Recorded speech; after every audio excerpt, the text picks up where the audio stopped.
Me llamo Javier Mendoza. Hoy cumplo 48 años, o al menos eso dice el calendario que me deslizan bajo la puerta junto a la bandeja del desayuno.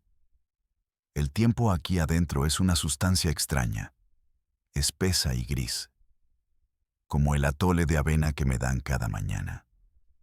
12 de mis mejores años, los que un hombre usa para construir algo, se los regalé en cuerpo y alma al cártel de Sinaloa.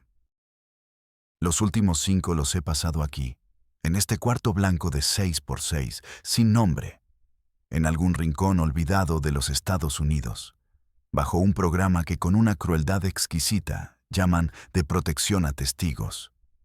Protección. ¡Qué puta ironía! Protegen la carcasa, el pedazo de carne que soy, mientras el alma, o lo que queda de ella, se ha vuelto un páramo de ceniza. Me sentenciaron a 30 años en un juicio que fue puro teatro, un guión ya escrito donde yo era el villano perfecto. Pero los fiscales, con sus trajes caros y sus sonrisas de depredador, me prometieron esta jaula dorada a cambio de mi memoria. Y cooperé. Vacié mi cabeza en sus grabadoras durante meses.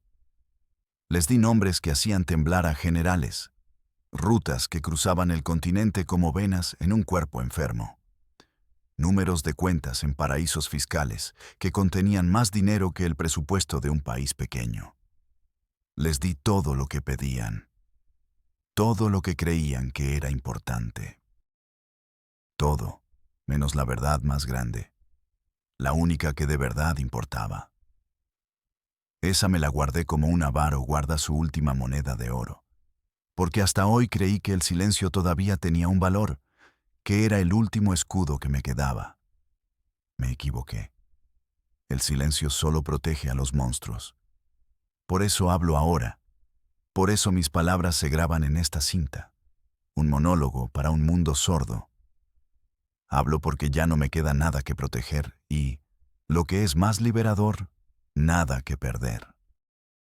Y porque el planeta entero, tan adicto a sus series de narcos y a sus titulares sangrientos, necesita saber que les han estado contando el cuento de hadas más podrido de la historia.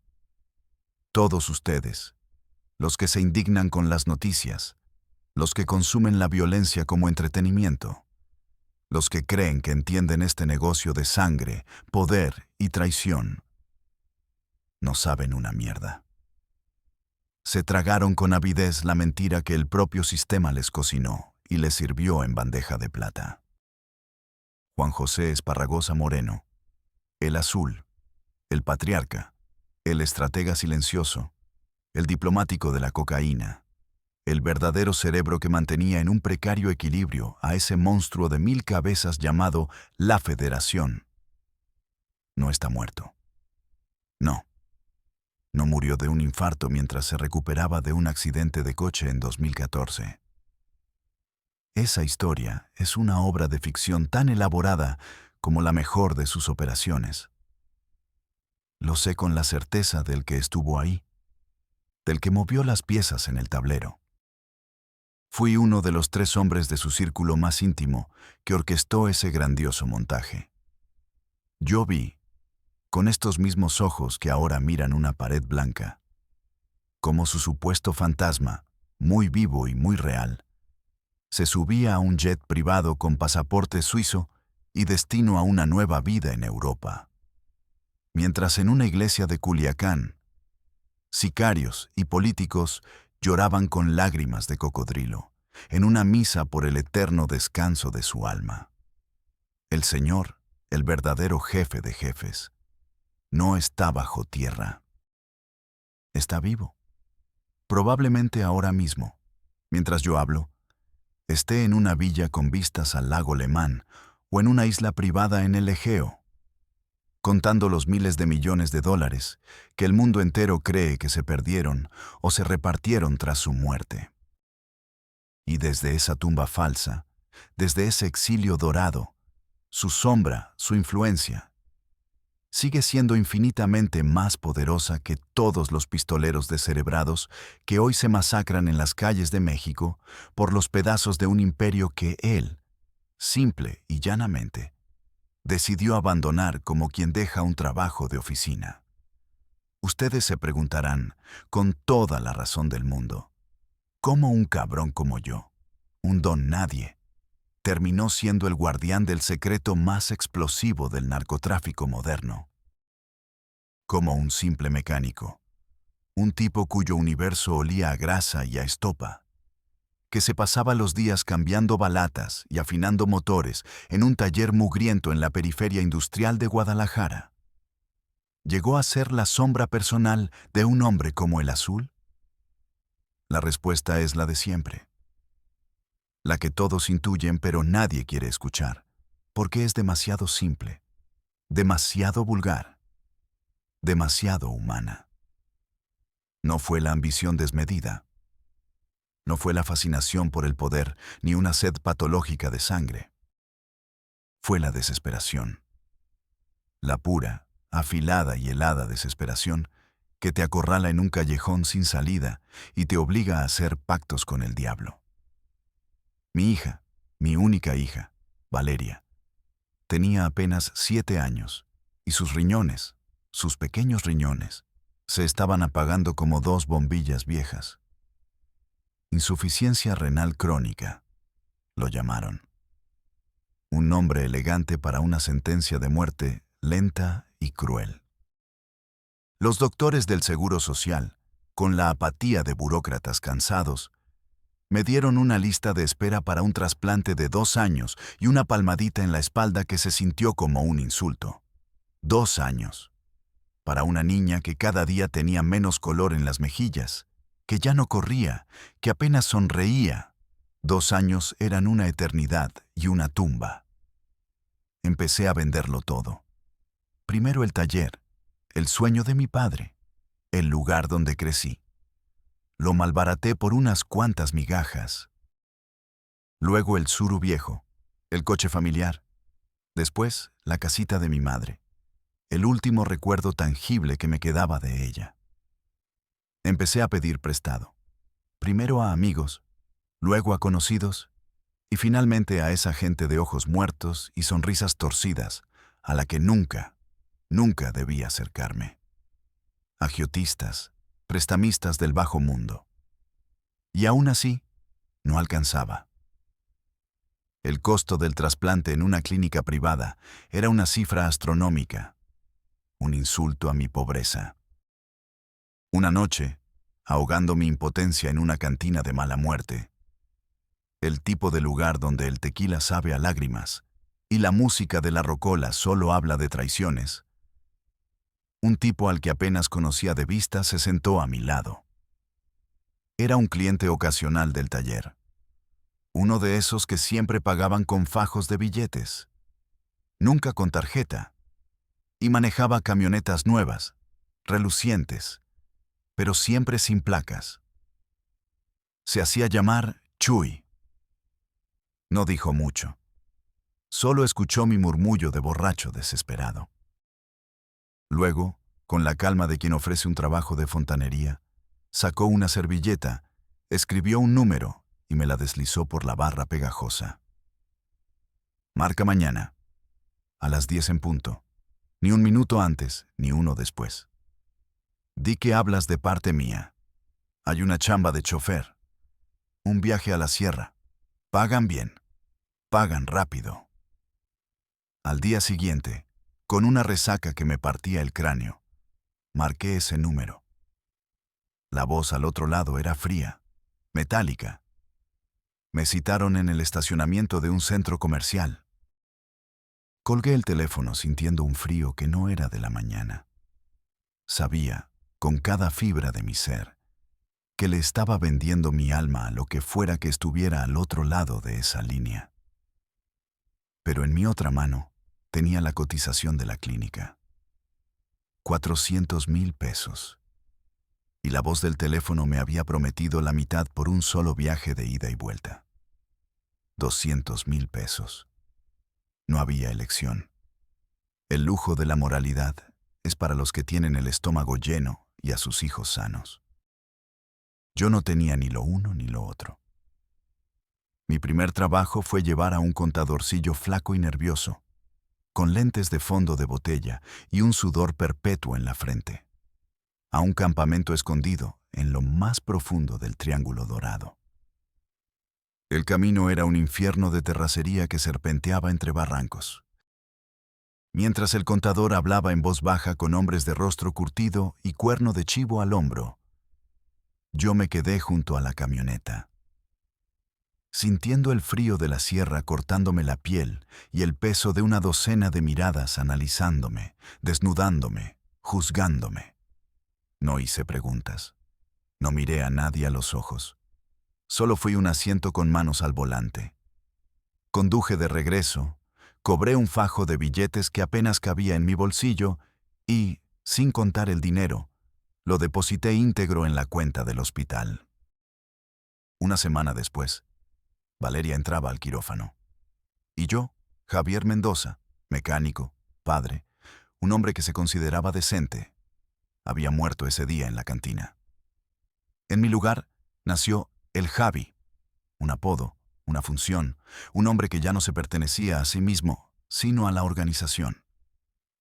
Mi bautismo de fuego, el de verdad, el que me marcó el alma con hierro candente, no fue ese primer viaje silencioso a la sierra. Eso fue solo el examen de admisión. La graduación vino un mes después, con sangre y pólvora. Me habían asignado como chofer y ocasional guardaespaldas de un jefe de plaza de medio pelo, un tipo al que apodaban el Ciempiés. Un apodo ganado no por su astucia, sino por su colección de zapatos caros. Era un fanfarrón de manual, prepotente, violento por inseguridad y más bruto que un arado. Pero tenía el blindaje que da la sangre. Era sobrino de alguien importante. Yo era sus manos al volante, su sombra silenciosa. Una tarde de calor pegajoso, teníamos una encomienda que parecía rutinaria. Recoger un paquete en una zona industrial abandonada en los límites de Zapopan. El sol caía a plomo sobre el asfalto reventado y las bodegas oxidadas. Todo parecía tranquilo, demasiado tranquilo. Una bodega con las puertas abiertas, dos tipos esperando junto a un Jetta viejo. El Ciempiés se bajó de la Suburban blindada con la arrogancia de un rey visitando sus dominios, flanqueado por dos de sus pistoleros. Yo, como era la orden estricta, me quedé al volante, con el motor encendido y la mano cerca de la palanca de velocidades. Era el protocolo de escape. Vi por el retrovisor cómo le entregaban un maletín negro, de esos que parecen de película. Y entonces, sin previo aviso, el infierno abrió sus puertas. De las bodegas contiguas, que parecían muertas, salieron chirriando llantas dos camionetas Lobo, bloqueando la única salida. Al mismo tiempo, desde los techos, empezó a llover plomo. El sonido era ensordecedor, una sinfonía del diablo. Eran contras, gente de los Beltrán Leiva, que andaban queriendo calentar la plaza, disputar el territorio. Las balas de cuerno de chivo, las 7.62, repiqueteaban contra el blindaje de la camioneta como un granizo endemoniado. Cada impacto hacía vibrar el vehículo entero. Los dos escoltas que iban con el Ciempiés no tuvieron oportunidad. Cayeron como sacos de papas, sus cuerpos destrozados por la lluvia de acero antes de que pudieran siquiera levantar sus armas. Y él, el gran jefe, el valiente, se quedó plantado en medio del patio de maniobras, paralizado, con el maletín en la mano y una expresión de terror puro, infantil, en el rostro. Estaba congelado. Y fue en ese instante, en medio del caos y la muerte, que algo dentro de mí hizo clic. No fue valor, no fue heroísmo de película. Fue puro y primitivo instinto de supervivencia. El mismo instinto animal que me hizo vender mi alma por mi hija. Sabía, con una claridad absoluta, que si nos quedábamos un segundo más, Nos cosían a balazos dentro de la camioneta. Sin pensarlo, metí reversa a fondo. La Suburban, una bestia de 5 toneladas, rugió y embistió el portón de lámina que teníamos detrás, arrancándolo de sus goznes con un estruendo metálico que se mezcló con los disparos. Grité por la ventanilla, mi voz rota por la adrenalina. «Suba, patrón, suba, o aquí nos quedamos a morir». El grito pareció sacarlo de su trance. Corrió hacia la puerta trasera, tropezando, mientras yo sacaba la Glock 9 milímetros que llevaba fajada en la espalda y empezaba a disparar a través del parabrisas, que ya era una telaraña de grietas. No apuntaba a nada. Solo disparaba para que bajaran la cabeza, para comprar un par de segundos. Sentí un ardor agudo, un fuego líquido en mi hombro izquierdo. Una bala había encontrado un ángulo, un punto débil, y se había alojado en mi carne. Pero el 100 pies ya estaba adentro, en el suelo de la camioneta, gritando como un cerdo en el matadero. Pisé el acelerador hasta el fondo, apuntando a una de las lobo que nos bloqueaba. El impacto fue brutal. Metal contra metal. Mi cabeza se estrelló contra el volante y por un segundo vi estrellas. Pero salimos. Conduje como un alma que lleva el diablo por media ciudad, dejando un rastro de aceite y pánico, con la sangre empapándome la camisa y los alaridos de pánico del 100 pies taladrándome los oídos. Lo dejé, temblando y lloriqueando, en una casa de seguridad en una colonia residencial. De ahí, me fui a que un médico clandestino, un tipo que trabajaba para la organización en el sótano de una veterinaria, me sacara la bala sin anestesia. 2 días después, con el brazo en cabestrillo y el cuerpo molido, me mandaron llamar. Fui con el estómago hecho un nudo, pensando que me iban a cobrar la Suburban destrozada, o peor, que me iban a culpar por la muerte de los otros 2. En lugar de eso, me llevaron a una finca espectacular en las afueras, un paraíso de jardines cuidados y albercas cristalinas. Y ahí, en una terraza con vista a un barranco, sentado en un sillón de mimbre, me encontré frente a un hombre mayor, de rostro sereno, casi bonachón, pero con unos ojos que parecían leerte hasta el último de tus pecados. Vestía una guayabera blanca, impecable, y bebía un vaso de agua mineral con una rodaja de limón. Era él, Juan José Esparragosa Moreno, el Azul. No levantó la voz. No me amenazó. Solo me dijo que el 100 pies, en su cobardía, había contado la historia adornándola, convirtiéndome en un héroe de acción para justificar su propio pánico. El señor me miró fijamente durante un largo minuto, un silencio que pesaba más que cualquier grito. «El miedo es útil, muchacho», me dijo al fin, con una voz tranquila, casi paternal, que por alguna razón helaba la sangre. «Te mantiene vivo, pero el pánico es un lastre. Te ahoga a ti y a los que te rodean. Tú no entraste en pánico. Supiste qué hacer. Eso vale más que 10 pistoleros con mucho valor y poco cerebro». Esa fue mi entrevista de trabajo. Esa fue mi promoción. Dejé de ser el chofer de un payaso con ínfulas y pasé, de un día para otro, a formar parte del primer y más hermético círculo de seguridad del hombre más discreto, inteligente y poderoso del narcotráfico en México. Fue entonces, al entrar en la órbita de El Azul, cuando mis ojos se abrieron de verdad, cuando la venda de la ignorancia se me cayó de golpe. Mi trabajo ya no consistía en esquivar balas o en ser un taxista de lujo para jefes de plaza. Se volvió algo infinitamente más complejo y sutil. Mi nueva función era ser invisible, ser una sombra que escuchaba todo, lo procesaba todo y no decía absolutamente nada. convertirme en una extensión de la voluntad silenciosa del patrón. Y fue en esa época, apenas unos meses después de mi ascenso, cuando tuve mi gran revelación, el día que por fin entendí la verdadera y monstruosa naturaleza de la bestia para la que trabajaba. El azul me convocó a su estudio personal, un cuarto forrado de libros de historia y mapas antiguos. Su orden fue simple y precisa, como siempre. Javier, vas a ir a la Ciudad de México. Mañana a primera hora. Vas a recoger un portafolio de un hotel en Polanco y lo vas a entregar en una oficina en las lomas de Chapultepec. No debes abrirlo bajo ninguna circunstancia. No debes hablar con nadie que no sea tu contacto. Solo eres un mensajero. Me dio la dirección del hotel, el número de la suite y una clave ridículamente corporativa.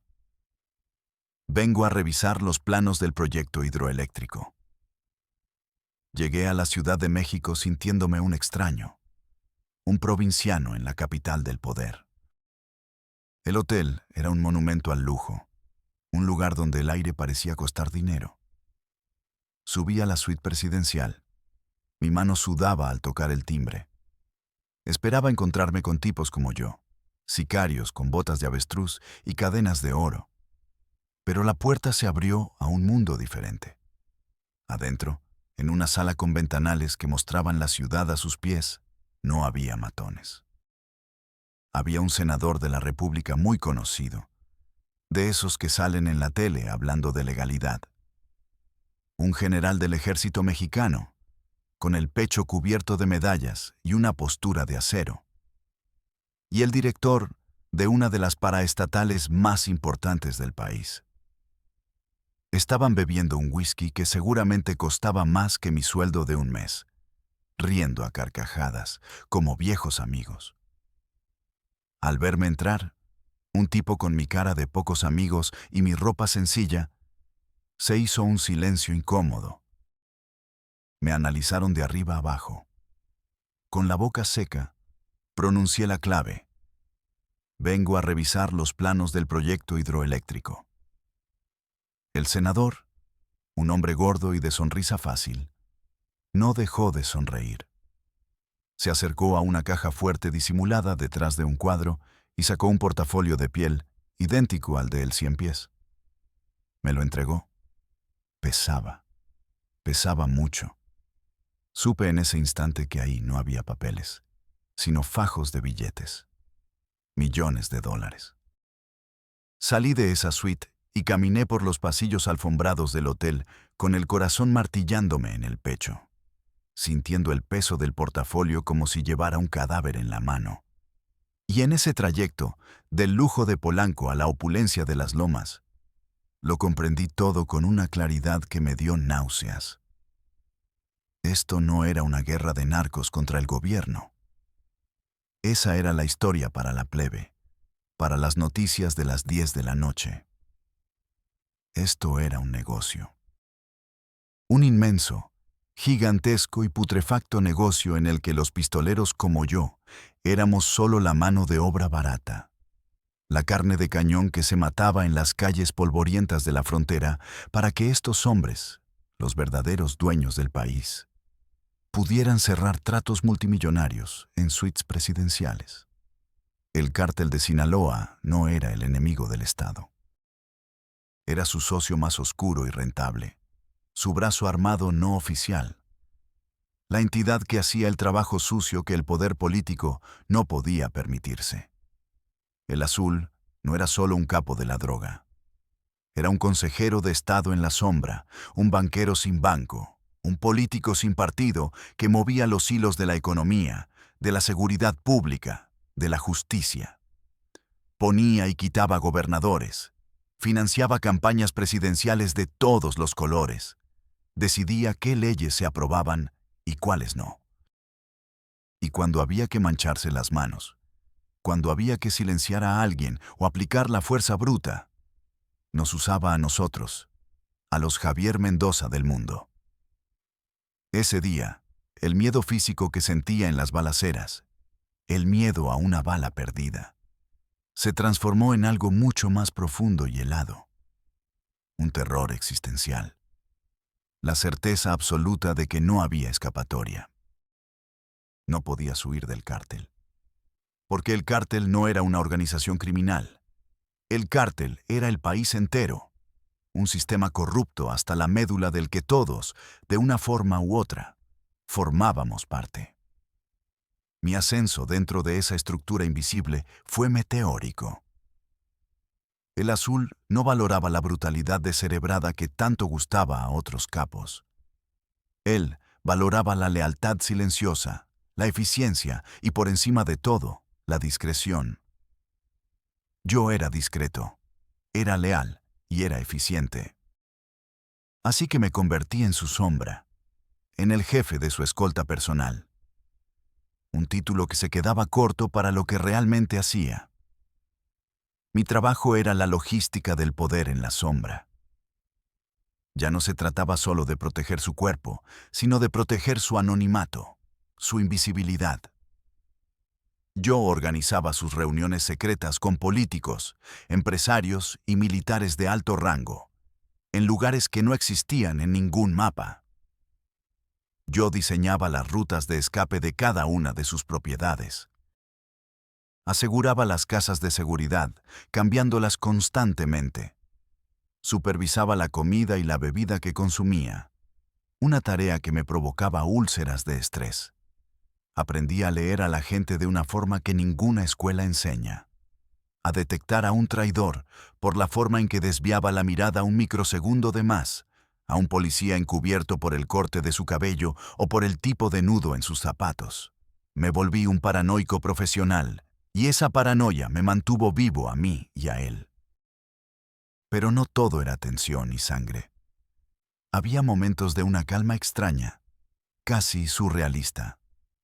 El señor era un hombre de rutinas, un empresario de lo ilícito.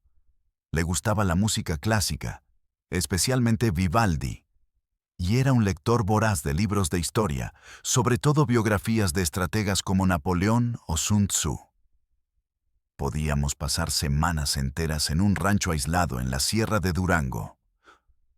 Un lugar de una belleza que dolía, sin que pasara absolutamente nada. Solo él, sus libros, el sonido del viento en los pinos y nosotros, su guardia silenciosa, vigilando el perímetro. Pero esa calma era siempre un espejismo, el preludio de la tormenta. Recuerdo una vez, con una claridad que me quema, el caso de un periodista de un semanario de investigación muy respetado. El tipo era bueno, demasiado bueno.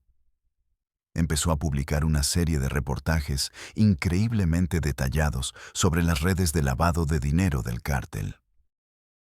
No eran los típicos artículos sobre sicarios y balaceras. Apuntaba mucho más alto. Mencionaba por su nombre a bancos internacionales, a empresarios de renombre que eran la cara limpia de nuestras inversiones. Una noche, el azul me llamó a su despacho. Estaba escuchando ópera, con la mirada perdida en la oscuridad de la sierra.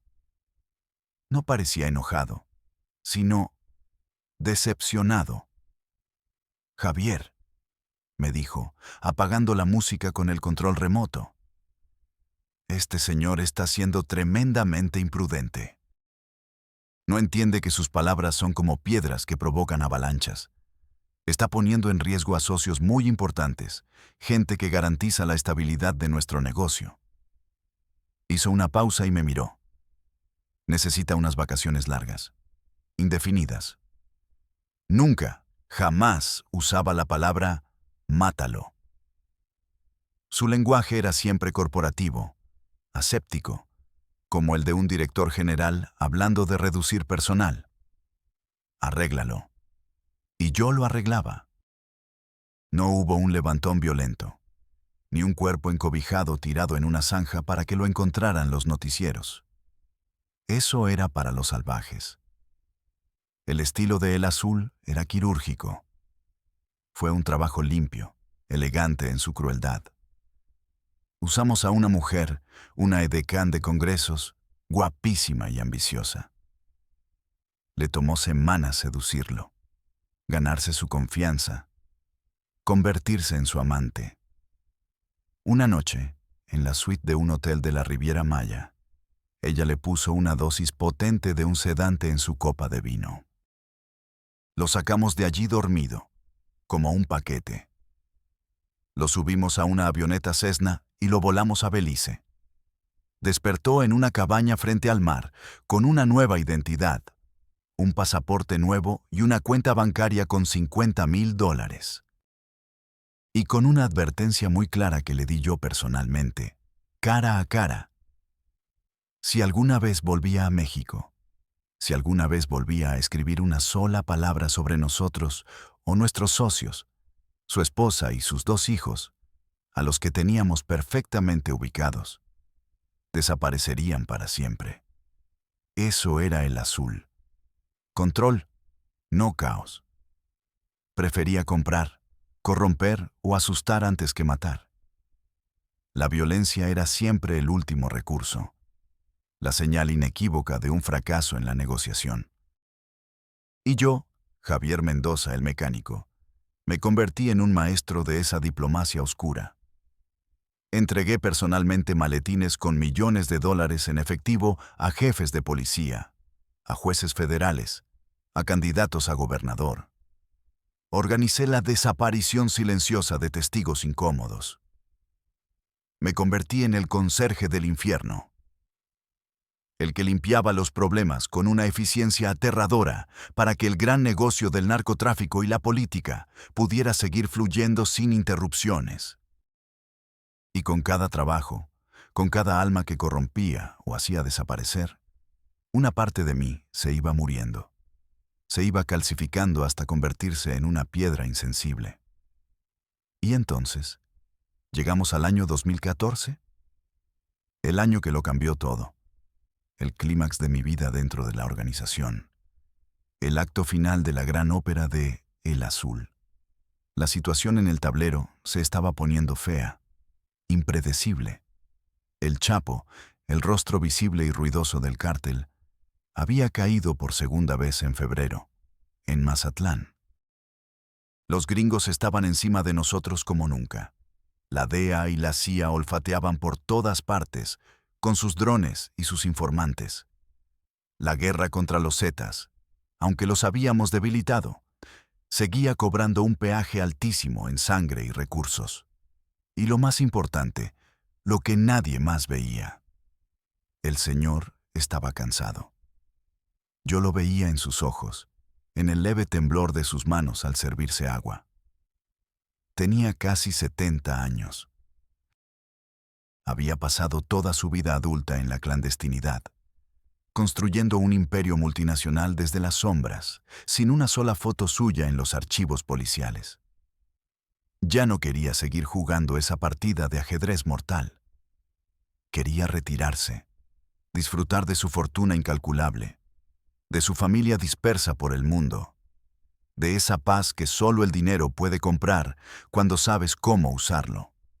La planeación de su muerte fue su obra maestra final, el engaño definitivo. Nos tomó casi un año de preparativos meticulosos y paranoia extrema. Yo estuve en cada reunión secreta, junto a él y a sus 2 hijos de mayor confianza. Fui uno de los arquitectos de esa mentira.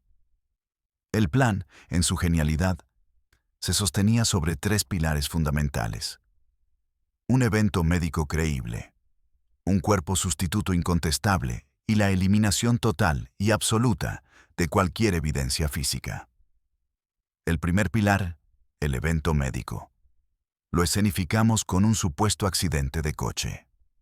Nada grave. Un choque menor en una carretera rural de Jalisco. Fue suficiente para que la historia de que estaba convaleciente en cama, con un par de costillas rotas, fuera creíble. Esto nos daba la coartada perfecta para justificar un deterioro repentino de su salud. Unas semanas después, el 2 de junio, se correría la voz de que había sufrido un infarto fulminante. una complicación derivada de sus lesiones y del reposo forzado. El segundo pilar era la parte más macabra y delicada del plan. Teníamos un candidato, un doble casi perfecto, un primo lejano de su esposa que padecía un cáncer de páncreas terminal y tenía un parecido físico asombroso con el Señor. A la familia, gente humilde de un pueblo de Michoacán, se le entregó una suma de dinero que cambiaría el destino de sus próximas 10 generaciones. A cambio, su silencio eterno y su cooperación. El hombre, con una dignidad que me sobrecogió, aceptó. Murió 2 días antes de la fecha que habíamos planeado para la muerte de El Azul. Su cuerpo fue trasladado en el más absoluto secreto a una pequeña y exclusiva clínica privada en Guadalajara. Una clínica que, por supuesto, era propiedad de uno de nuestros socios más leales en el sector salud. El tercer pilar, y el más crucial de todos, era la cremación inmediata. No podía haber un cuerpo que exhumar, ni un ADN que comparar en el futuro. La orden era clara: incineración en menos de 12 horas. La noche del 6 de junio de 2014 fue, sin duda, la más larga y tensa de toda mi vida. Mientras México dormía, nosotros movíamos las últimas piezas de la partida más importante. Yo estaba a cargo de la seguridad perimetral de la clínica. Teníamos un triple anillo de seguridad: halcones en las azoteas, sicarios disfrazados de civiles en coches aparcados y patrullas de la policía estatal, compradas para la ocasión, desviando el tráfico a varias cuadras a la redonda. Nadie, absolutamente nadie, entraba o salía de esa zona sin nuestro permiso. Dentro de la clínica, en un cuarto aséptico, solo estábamos El Azul, 2 de sus hijos, un médico de su absoluta confianza que temblaba como una hoja, y yo. Vi con mis propios ojos cómo el doctor, con el pulso errático, llenaba el certificado de defunción con el nombre de Juan José Esparragosa Moreno. Vi cómo envolvían el cuerpo demacrado del primo en una sábana blanca. Y vi a el señor, de pie a mi lado, vestido con unos pantalones de mezclilla y una camisa sencilla, observando la escena con una calma sobrenatural. La calma de un Dios que contempla su propia creación. No había ni una pizca de tristeza en su rostro. Solo la intensa concentración de un cirujano terminando una operación a corazón abierto. En un momento, sus ojos se cruzaron con los míos en el silencio de la habitación y asintió levemente. Es la hora, Javier. Lo escolté por un pasillo de servicio trasero hasta una ambulancia que esperaba en un callejón oscuro. No era una ambulancia, claro. Era un vehículo de carga modificado por dentro. Conduje yo mismo, con las manos aferradas al volante, hasta un aeropuerto privado en las afueras de la ciudad. No dijimos una sola palabra durante todo el trayecto. El silencio era denso, pesado, lleno de todo lo que no se decía. Cuando llegamos a la pista, un Jet Learjet 60 ya estaba esperando con los motores encendidos. Un fantasma metálico en la oscuridad. Se bajó del vehículo. El aire frío de la madrugada nos golpeó en la cara. Antes de subir las escalerillas, se detuvo y se giró hacia mí. Puso su mano en mi hombro. El mismo hombro donde años atrás me había entrado una bala por salvar al imbécil de El Cien Pies. Has sido un buen soldado, Javi, me dijo. Y fue la primera vez que vi un atisbo de emoción en sus ojos. Ahora viene la parte más difícil. La memoria. Tienes que olvidar mi nombre. Tienes que olvidar mi cara. Para ti, para tus hombres, para el mundo, yo muero esta noche. No hay vuelta atrás. Le entregué un maletín de fibra de carbono. Dentro, varios pasaportes de diferentes nacionalidades: suizo, irlandés, español. todos con su foto pero con otros nombres, y un juego de tarjetas de crédito sin límite, imposibles de rastrear. Asintió, subió al avión sin mirar atrás, y la puerta se cerró con un sonido hermético. Vi cómo esa máquina se elevaba en la oscuridad, llevándose consigo al fantasma más poderoso y esquivo de México. A la mañana siguiente, la noticia estalló en los medios de comunicación de todo el mundo. El último gran capo de la vieja escuela, el legendario Azul, había muerto. Hubo misas, funerales discretos, esquelas en los periódicos firmadas por amigos empresarios. Y yo, uno de los pocos hombres sobre la faz de la tierra que conocía la verdad, sentí un vacío aterrador. El director de la orquesta se había ido y nos había dejado a los músicos solos en un escenario que estaba a punto de arder en llamas. Mi punto de no retorno, el momento en que supe que mi tiempo en ese infierno se había acabado, llegó con la nueva era que nació de las cenizas de la mentira. Sin la mano firme y diplomática de El Azul para mediar, para imponer el orden, el cártel de Sinaloa, o lo que quedaba de la Federación, se fracturó. Se convirtió en lo que él siempre había temido y evitado. Una guerra civil. Una carnicería de todos contra todos. La facción del Mayo Zambada, el otro patriarca de la vieja escuela. La de los hijos del Chapo, los famosos y arrogantes Chapitos, y otras células menores. Todos querían el trono que había quedado vacante. Y ese trono, ahora, no se ganaba con estrategia, sino con sangre, por lealtad a la vieja guardia, por respeto a los códigos que aprendí. Me quedé del lado de la gente del Mayo. Pero el poder real, el más ruidoso, el más violento y mediático, lo estaban tomando los jóvenes. Los Chapitos eran la antítesis de todo lo que el Azul representaba. Eran impulsivos, adictos a la fama de las redes sociales, ostentosos. Creían que el respeto no se ganaba con la palabra, sino con decapitaciones grabadas y subidas a Internet. Para ellos, yo era una reliquia, un dinosaurio, un recordatorio viviente de un tiempo de reglas y silencios que no entendían ni respetaban. Me miraban con un recelo que se podía cortar con un cuchillo. Sabían que yo había sido el hombre de máxima confianza de El Azul. Y eso, en su lógica paranoica, me convertía en una amenaza. Sabían que yo sabía demasiado. La gota que derramó el vaso, el momento que quebró la última fibra de lealtad que me quedaba, fue una orden directa de Iván Archibaldo Guzmán, el hijo mayor y más temperamental del Chapo. Habían tenido un problema con un distribuidor de tamaño medio en Tijuana. El tipo, al parecer, les había robado una mercancía de poco valor, una estupidez, un error que en los tiempos de El Azul se habría solucionado con un susto, quitándole la plaza y dejándolo en la ruina como ejemplo. La orden de Iván, que me dio en una fiesta en Culiacán, rodeado de modelos y música a todo volumen, fue brutalmente explícita. Javi, quiero que vayas con tu gente y me limpies a toda esa escoria.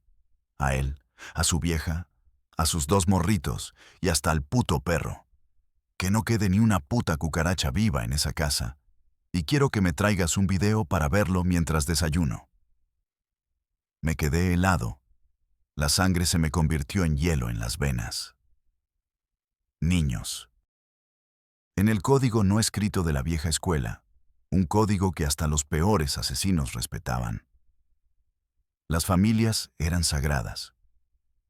Tocar a un niño era un pecado capital, una sentencia de muerte para el que lo cometía. Era cruzar la última línea roja, la frontera final entre ser un criminal y ser un monstruo. Miré a los ojos a ese muchacho, un niño rico que jugaba a ser capo con el dinero de su padre, y vi un vacío absoluto, un desierto de empatía. No había honor, no había reglas, no había nada. Solo una sed insaciable de poder y una crueldad que rayaba en la psicopatía. Por primera vez en 12 años de servicio ciego, dije que no. No lo dije con palabras, por supuesto. Eso habría sido un suicidio. Simplemente me quedé callado. Mi rostro debió ser una máscara de piedra indescifrable. Iván no me discutió. Solo me dedicó una sonrisa de lado, llena de desprecio y veneno.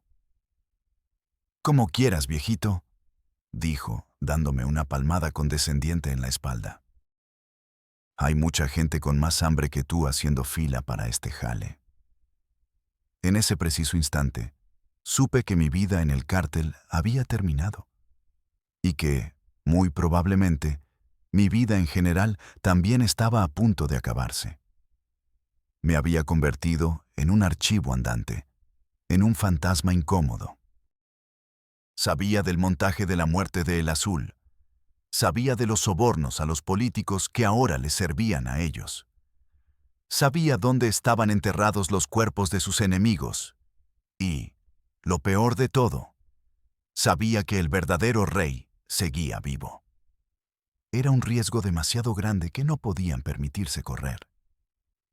Esa misma noche, sin volver a casa, empaqué una pequeña maleta con fajos de dólares, 2 armas cortas y un pasaporte falso que había guardado durante años para una emergencia como esta. Fui a la universidad donde estudiaba mi hija. La observé desde lejos, a través de la reja, mientras salía de su última clase, riendo con sus amigas. Era ya una mujer brillante y buena que había podido estudiar, gracias al dinero manchado con la sangre y el dolor que yo había ganado. Se me rompió el corazón en 1000 pedazos. Le envié un último beso al aire, un adiós que ella nunca vería. Y me fui, sin mirar atrás, desapareciendo en la noche. Mi intento de escape fue la ilusión patética de un hombre que se niega a aceptar que está atrapado en una telaraña. Creí, en mi arrogancia, que podía ser más listo que ellos, que podía usar todo lo que había aprendido en 12 años para desaparecer. Me moví hacia el sur, con la vaga idea de llegar a la frontera con Guatemala y perderme en Centroamérica. Cambiaba de coche cada día, comprando chatarras por dinero en efectivo. Dormía en moteles de carretera de mala muerte, pagando siempre por adelantado y usando nombres falsos. No usaba teléfonos, no contacté a nadie. Pero era inútil. Estaba subestimando a la bestia. La organización no es un grupo de hombres armados. Es un cáncer que ha hecho metástasis en cada rincón del país. Cada policía local, cada taxista, cada vendedor de tacos en una parada de autobús puede ser un puntero, un par de ojos a sueldo. Me sentía cazado, como un animal acorralado cuya única opción es seguir corriendo hasta que el corazón le reviente. La paranoia me estaba devorando vivo. Veía sus caras en cada sombra, en cada coche que se me acercaba demasiado por el retrovisor. Duré 2 semanas. 2 semanas de infierno, de no dormir, de sobresaltarme con cada ruido. Me encontraron en un hotelucho en Tapachula, Chiapas, a un suspiro de la libertad. Pero no fue un comando de sicarios el que derribó la puerta de mi cuarto. Fueron los marinos, la élite de las Fuerzas Armadas de México, con su equipo táctico, sus fusiles de asalto, sus cascos y su visión nocturna. Entraron como una furia, reventando la puerta y las ventanas. No me dieron tiempo ni a pestañear. Me tiraron al suelo, me pusieron una bota en el cuello que casi me asfixia y me esposaron con una brutalidad innecesaria. Mientras me sacaban de allí, arrastrándome con la cara contra el piso de cemento, alcancé a ver una escena que congeló mi sangre y lo explicó todo. Vi al comandante de la operación, un capitán de la Marina, hablando tranquilamente por su teléfono satelital. Y a su lado, con una sonrisa de satisfacción en el rostro, estaba el padrino, uno de los principales lugartenientes y jefes de seguridad de los Chapitos. Lo entendí todo en ese instante fugaz. No venían a matarme. Eso habría sido demasiado simple, demasiado ruidoso. Me estaban entregando. Era un trato perfecto para ellos, una jugada maestra de corrupción. Se deshacían de mí, un testigo peligroso que sabía demasiado, y al mismo tiempo se apuntaban una victoria mediática ante el gobierno y los gringos. Entregaban a un pez gordo, a un jefe de seguridad de alto nivel del cártel de Sinaloa, y a cambio, el gobierno se haría de la vista gorda con el aterrizaje de un par de avionetas cargadas de cocaína, o dejaría de patrullar la zona de la sierra por un tiempo. Me habían convertido en una ficha de cambio, en moneda de negociación. Mi extradición a los Estados Unidos fue de una celeridad pasmosa. No hubo juicios, no hubo amparos. Me subieron a un avión de la DEA y me llevaron al norte. Me acusaron de todo lo que se les ocurrió: tráfico de drogas, asesinato, conspiración, lavado de dinero. Me presentaron como prueba conversaciones y documentos que ellos mismos habían fabricado y filtrado a las autoridades. Me enfrentaba a 3 cadenas perpetuas en una celda Supermax en Colorado. Un agujero del que nunca más vería la luz del sol. Mi abogado de oficio, un tipo asignado por el gobierno americano, me lo dejó meridianamente claro en nuestra primera y única reunión. Mendoza, tienes 2 opciones. O hablas, cuentas todo lo que sabes y te acoges al programa de protección a testigos, o te preparas para morirte de viejo en una caja de concreto. Tú decides. Y aquí estoy. Hablé. Les conté casi todo. Les di lo suficiente para que se dieran un festín y justificaran sus sueldos durante años. Pero me guardé la joya de la corona. Me guardé la verdad sobre la no muerte de El Azul. Era mi último as en la manga, mi único y desesperado seguro de vida. La única carta que me quedaba por jugar. Hasta ahora, estoy sentado en este cuarto blanco que se ha convertido en mi mundo. Una cama, una mesa, un retrete. 3 comidas al día que saben a cartón.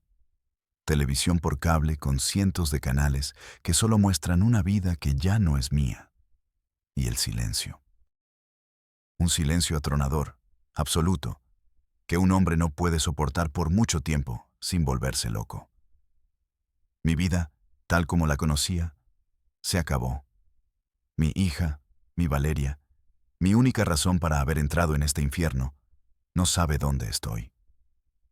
Cree que morí en un tiroteo en la frontera. Una mentira cruel, pero necesaria que tuve que construir a través de los federales para protegerla. Para que pudiera seguir con su vida sin mirar atrás. Pero ellos, los que se quedaron con el reino, rompieron el último pacto no escrito. Hace 2 meses, me enteré a través de mi contacto en el programa, un agente que me tiene cierta lástima, que gente de los Chapitos la estaba buscando. No para hacerle daño, todavía no. Solo estaban preguntando por ella en su universidad, dejándose ver, enviándome un mensaje claro a través de miles de kilómetros de distancia. Aunque yo esté aquí, su brazo es largo y pueden tocar lo que más amo. Lo hacen como represalia, porque los acorralé en el juicio, porque mis testimonios directos hundieron a varios de sus operadores más importantes en Estados Unidos.